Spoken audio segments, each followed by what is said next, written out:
नमस्कार, DA news plus में एक बार फिर आप सभी का स्वागत है। मैं हूं संजय उपाध्याय और आप देख रहे हैं डिबेट सेंट्रल। दिल्ली कोचिंग हादसे ने पूरे देश के कोचिंग सेंटर को हिला कर रख दिया है।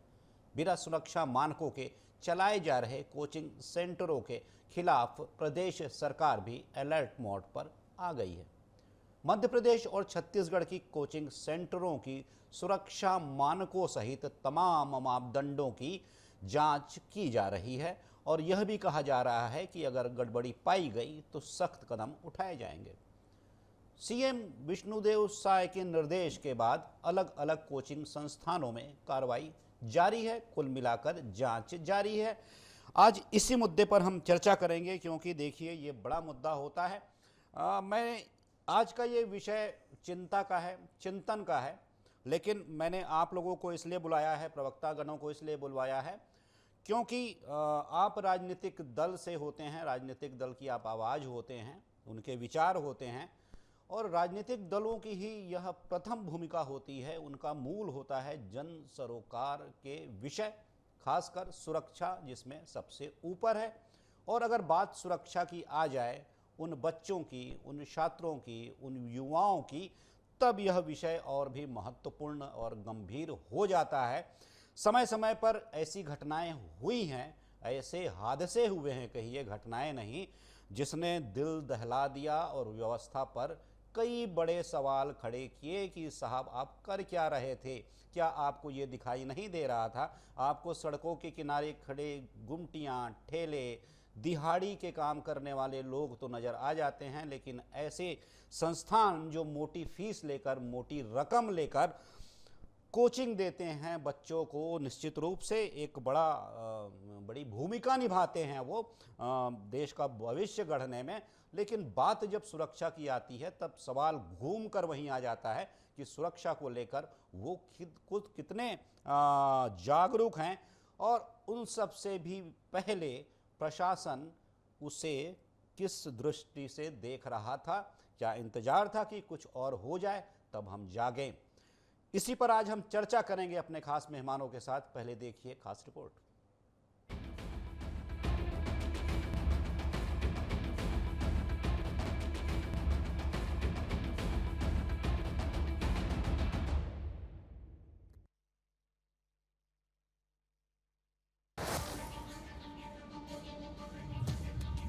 दिल्ली में बीते शनिवार को बारिश के चलते ओल्ड राजेंद्र नगर के एक आईएएस कोचिंग सेंटर के बेसमेंट में पानी भर गया था। इसमें डूबने से 3 छात्रों की मौत हो गई थी। इस घटना से सबक लेते हुए मध्य प्रदेश और छत्तीसगढ़ की सरकार ने कोचिंग सेंटरों की जांच के निर्देश दिए हैं। मुख्यमंत्री मोहन यादव के निर्देश के बाद मंगलवार को 24 से अधिक कोचिंग संस्थान सील किए गए हैं। इधर छत्तीसगढ़ में सीएम विष्णुदेव साय के निर्देश के बाद जिला प्रशासन की नींद उड़ गई है। रायपुर में संचालित ऐसे कई कोचिंग सेंटर पाए गए हैं जहां फीस के नाम पर लाखों रुपए तो वसूले जा रहे हैं, लेकिन सुरक्षा मानकों का ख्याल तक नहीं रखा जा रहा है।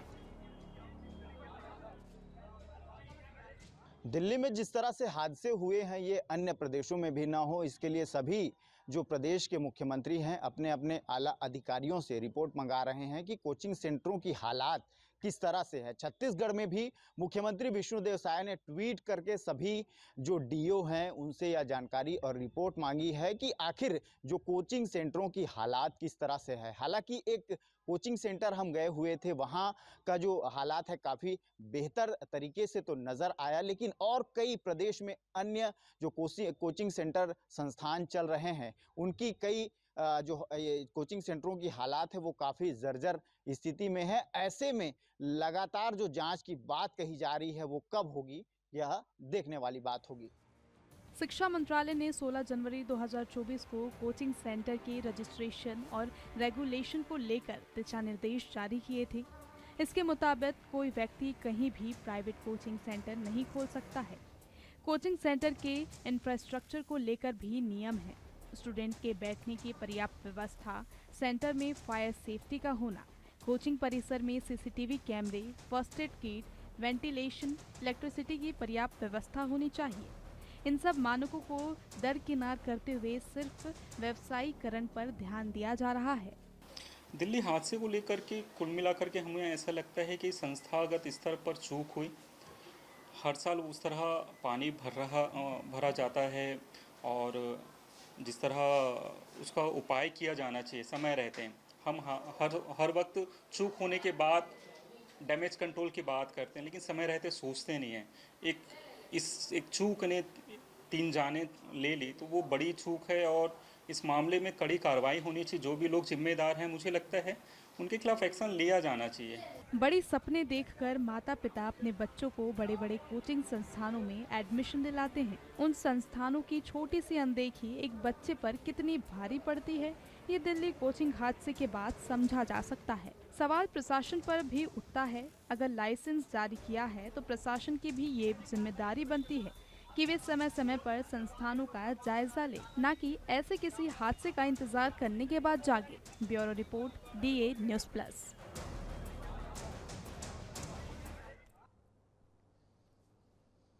तो सवाल यही है कि हम हादसों से सबक लेते हैं, हम पहले क्यों नहीं समझ जाते। बहुत गंभीर बात है कि जान की कीमत पर हम सबक लें और फिर कोशिश करें, आनन फानन में खड़े हो जाएं कि चलिए अब चलते हैं, सुधारने निकलते हैं और सुधार कर दिखाते हैं। लेकिन कुछ महीनों बाद ही देखिएगा कि व्यवस्थाएं जस की तस, क्योंकि ये विषय सिर्फ आज ही आया हुआ नहीं है। इससे भी एक बड़ी घटना हुई थी जिसने कि पूरे देश को झकझोर कर रख दिया था। सूरत की घटना थी, मई 2019 की घटना थी, जब सूरत के एक वाणिज्यिक कॉम्प्लेक्स में एक संचालित कोचिंग सेंटर में आग लगने से 23 लगभग छात्रों की मृत्यु हुई थी। इतनी बड़ी घटना थी कि उसके बाद पूरा देश हिला था। लेकिन उसके बाद आप देखिए आज फिर वही घटना सामने आती है, ऐसी घटनाएं सामने आती हैं। निश्चित रूप से ज़रूरत है नियमन की, प्रबंधन की, नियंत्रण की और उससे ज़्यादा लगातार उसे देखने की, समझने की, बूझने की, कुल मिलाकर उस पर लगातार नज़र रखने की कि भाई व्यवस्थाएं आपने जो बनाई थी क्या वो अब भी उसी तरीके से हैं जो छात्रों के हित में हो। ये बड़ा विषय है। आज इसी विषय पर आज हम चर्चा करेंगे अपने खास मेहमानों के साथ। मेहमानों का एक पैनल हमारे साथ जुड़ा हुआ है, उनसे आपका परिचय करवा दूं। डॉक्टर किरण बघेल हैं, प्रवक्ता हैं भारतीय जनता पार्टी की। किरण जी, आपका स्वागत है। सौरभ सिंह हैं, प्रवक्ता हैं कांग्रेस के, ये हमारे साथ जुड़े हुए हैं मध्य प्रदेश से। आपका भी स्वागत है सौरभ जी। और साथ ही साथ नीलेश गुप्ता हैं, कोचिंग संचालक हैं इंदौर में। नीलेश जी, आपका भी बहुत बहुत स्वागत है। सबसे पहले नीलेश जी, क्योंकि विषय सर एक उस समूह से जुड़ा हुआ है जिससे आप आते हैं, कोचिंग सेंटर की बात कर रहे हैं। हालांकि इस चर्चा को मैं इससे आगे भी ले जाऊंगा। कोचिंग सेंटर्स ही नहीं, और भी ऐसे बहुत से हॉस्टल्स होते हैं जहां के छात्र रहते हैं, जहां युवा रहते हैं, कोई पढ़ाई करता है, कोई कुछ काम करता है। उन मानकों की, वहाँ की भी व्यवस्थाओं की चर्चा होनी चाहिए। लेकिन नीलेश जी, आप क्या देखते हैं जिस तरीके से कोचिंग सेंटर ऐसे खुले हुए हैं? सर, मैं तो खुद इन रास्तों से गुजरा हूँ, मैं समझता हूँ इतनी संख्या में कोचिंग सेंटर हैं, वहाँ भीड़ है बच्चों की, बिल्कुल स्पष्ट है कि सब भविष्य की तलाश में वहाँ पर हैं, गुरुओं की तलाश में हैं, वहाँ पर पैसे दे रहे हैं। लेकिन आप भी देखते हैं कि ये कैसी व्यवस्था है? क्योंकि आप भी अगर कोचिंग सेंटर संचालित करते हैं तो कुछ नियम होंगे, कुछ व्यवस्थाएं होंगी, कुछ मानदंड होंगे, कुछ कानून कहते होंगे और कुछ नियमावली ऐसी आपको बातें बताती होंगी कि आप मानिए बच्चों की सुरक्षा के लिए आवश्यक है। नीलेश जी, जरा बताइएगा। बिल्कुल सर। मैं कहना चाहूंगा कि वाकई में जो सुरक्षा की दृष्टि से प्रशासन की जो पिछले 2-3 दिनों में देखा जा रहा है कि जो कार्यवाही की जा रही है, तो वाकई में अगर कहीं पर इतने सकरे रास्ते हैं जहां पर छात्रों के निकलने के लिए भी जगह नहीं है, या वाकई में कोई ऐसी अनहोनी स्थिति उत्पन्न हो जाए और उस स्थिति में छात्र बाहर नहीं निकल पा रहे हैं, तो बड़ा दुखद विषय है। तो इसका ना समय समय पे वाकई में जांच होना कोई बुरी बात नहीं है, लेकिन ये है कि दुर्घटना के बाद या घटना के बाद इसकी जांच होती है।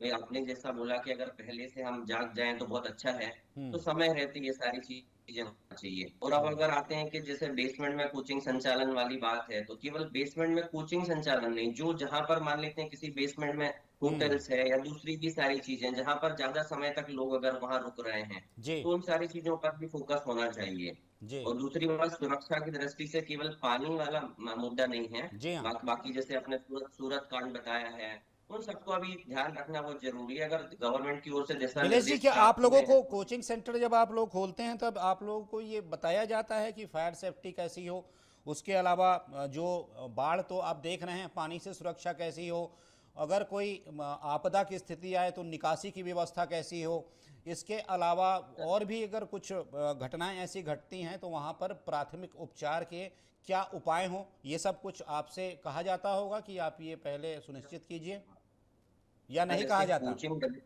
सर ऐसे कोचिंग रजिस्ट्रेशन के समय का तो मुझे कोई ऐसा कुछ फिक्स्ड नहीं है कि रजिस्ट्रेशन के समय पर ऐसे कोई पुराने नियम थे, लेकिन अभी के जो ताजा हालात के जो दिशा निर्देश हैं केंद्र सरकार वाले प्राप्त हुए हैं, जी। उसमें सब कुछ क्लियर है कि भाई ये नियम होना चाहिए। लेकिन पहले से ऐसे कोई नियम नहीं थे या कोई हम्म मॉनिटरिंग टीम नहीं थी कि बार बार कोचिंग इंडस्ट्रीज में लोग चेक हम्म करें जा करके हम्म कि भाई ये होना चाहिए, ये होना चाहिए। तो अभी अभी सुनने में आ रहा है, तो अभी अभी चेक हो रहे हैं, तो ये अच्छी जी बात है ना, करना जी चाहिए। तो कोई मॉनिटरिंग टीम होना चाहिए जिसकी जांच होना चाहिए, हम्म जिससे ऐसे हादसे नहीं हो।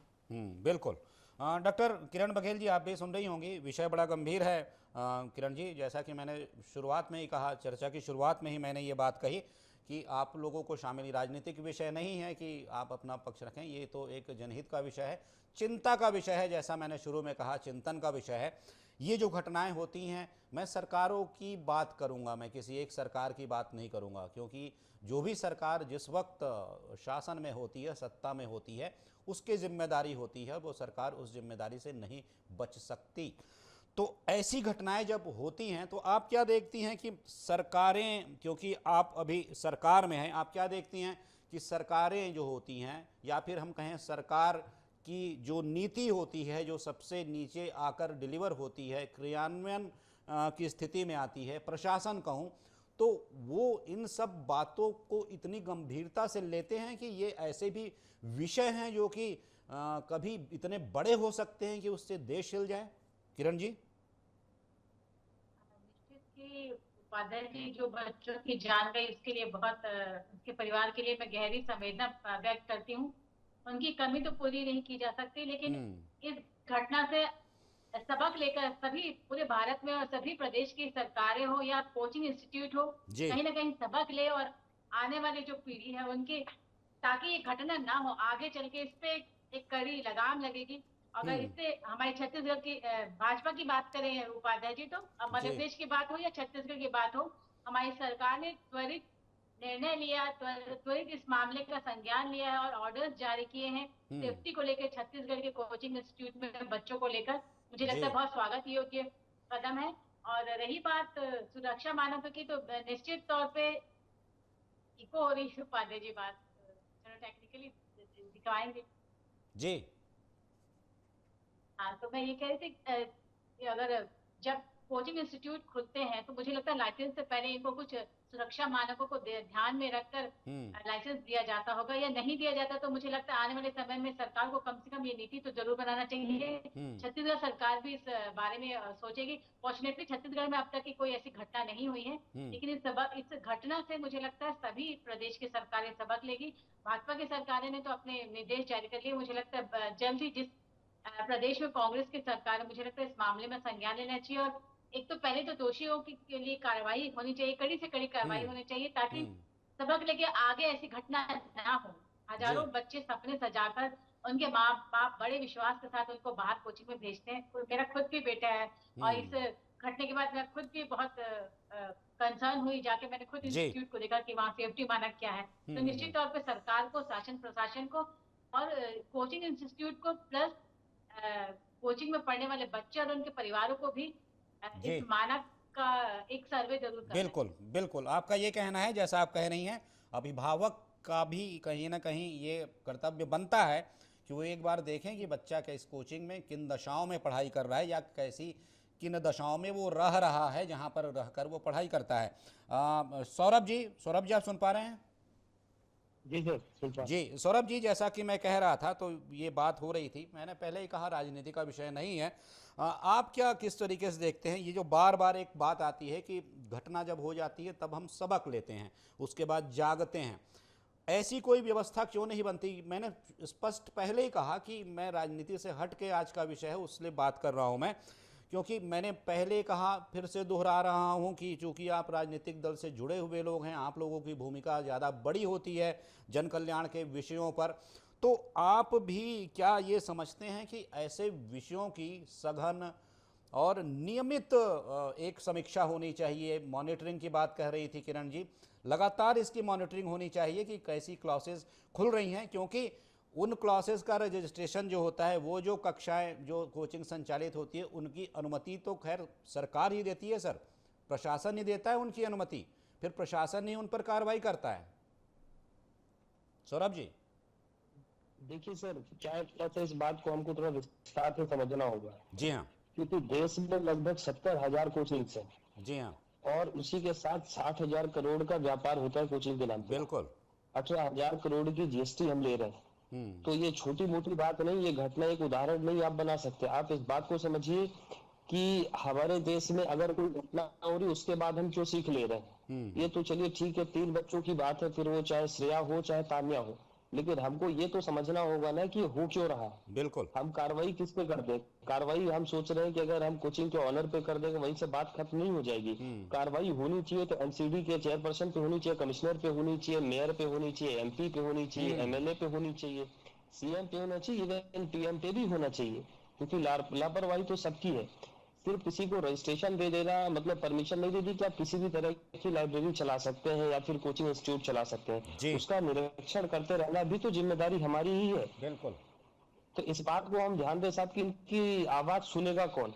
मैं एक छोटा सा उदाहरण देता हूँ जी। अगर कहीं लापरवाही किसी प्रकार किसी भी नौकरशाही या फिर बोले किसी भी अधिकारी से हो रही है जी, तो वहां पे आप एक पॉलिटिशियन का रोल हो जाता है कि भाई आपके यहाँ एमपी कौन एमएलए कौन है, वो एक रोल प्ले करते हैं कि भाई साहब यहाँ गलत नहीं होना चाहिए। जी हाँ। ऐसी अगर स्टूडेंट्स के साथ कोई लापरवाही हो रही, अगर मैं एमपी की बात करूँ, मध्य प्रदेश की बात करूँ, तो चाहे वो इंदौर हो चाहे भोपाल हो, जहाँ पे आपके बच्चे ज्यादा से ज्यादा कोचिंग में आते हैं, जी हाँ। अगर उन स्टूडेंट्स को इश्यूज हैं कुछ भी या फिर कोई परेशानी है तो आवाज कौन उठाएगा?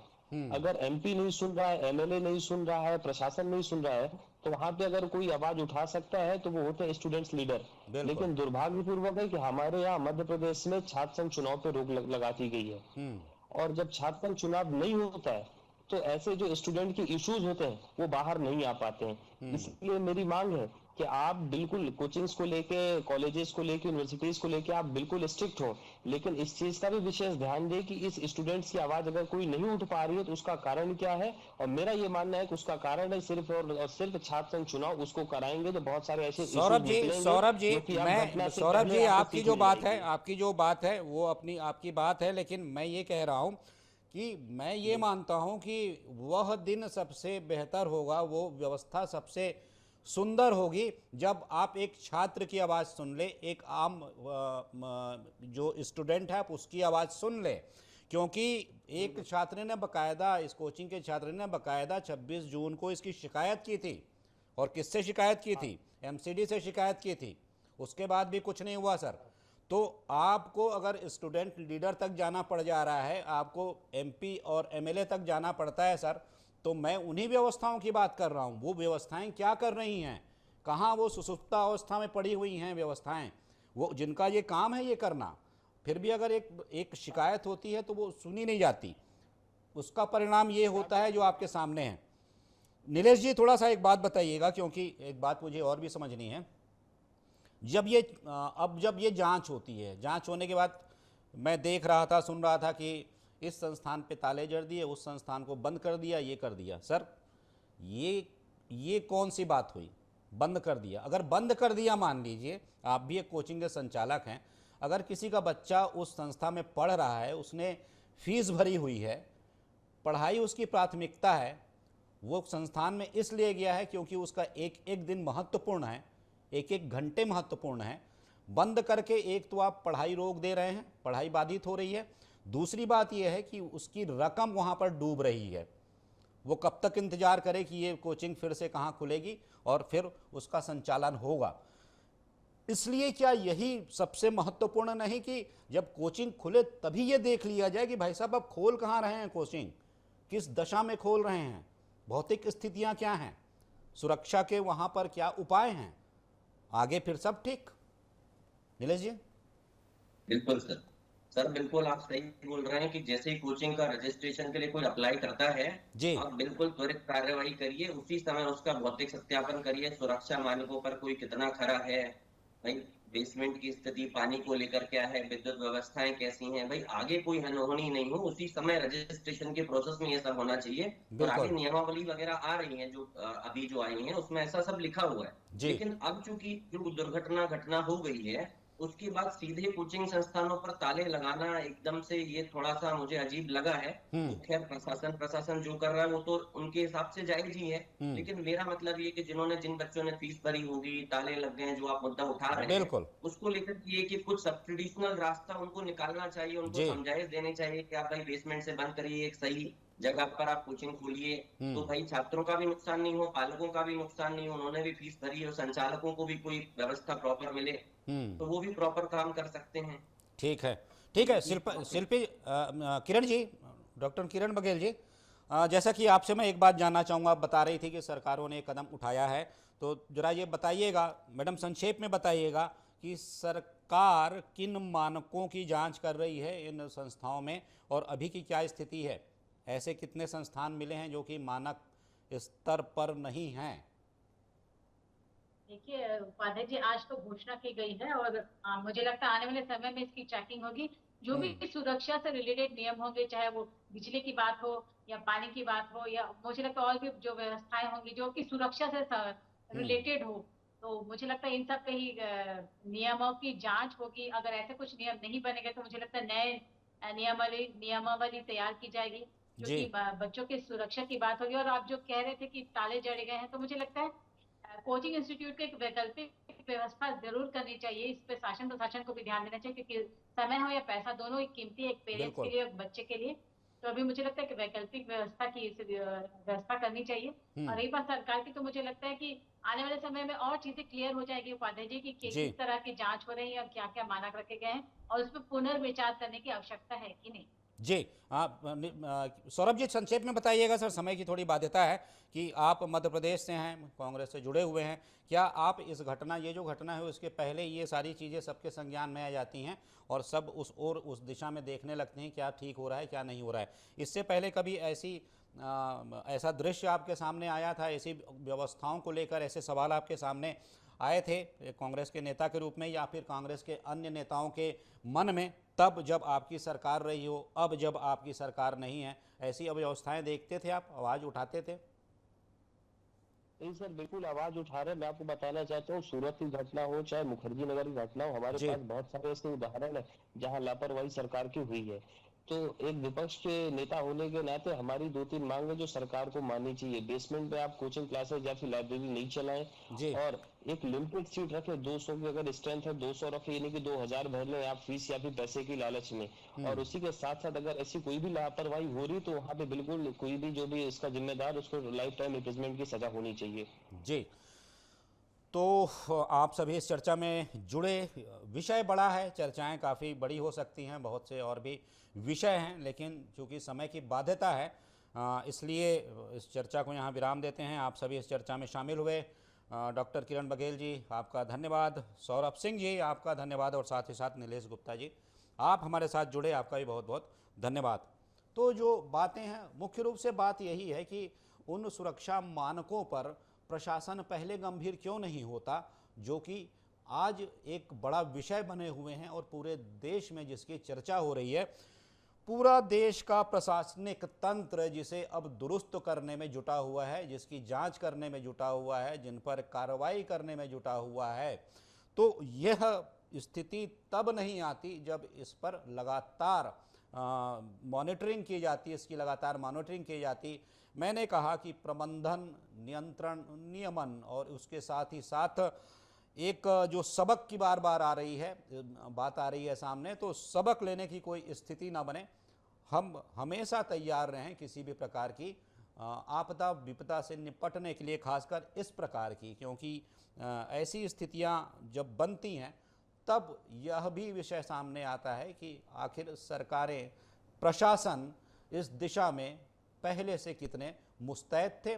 खैर, अब जब यह विषय सामने है तो हम अब देखते हैं कि आने वाले दिनों में ऐसे जो संस्थान हैं, इससे संबंधित अन्य भी इसी प्रकार के संस्थान हैं, उनकी सुरक्षा के जो मानक तय किए गए हैं उन्हें कितना पूरा किया जाता है, या फिर मैं कहूं कि उन पर यह प्रशासन या फिर ये पूरा एक कहा जाए कि प्रबंधन करने वाला जो तंत्र है वो उसे कितना सुधार पाता है। तो आज की चर्चा में सिर्फ इतना ही। किसी महत्वपूर्ण मुद्दे पर फिर मिलेंगे, फिर बात करेंगे। तब तक दीजिए इजाज़त। नमस्कार।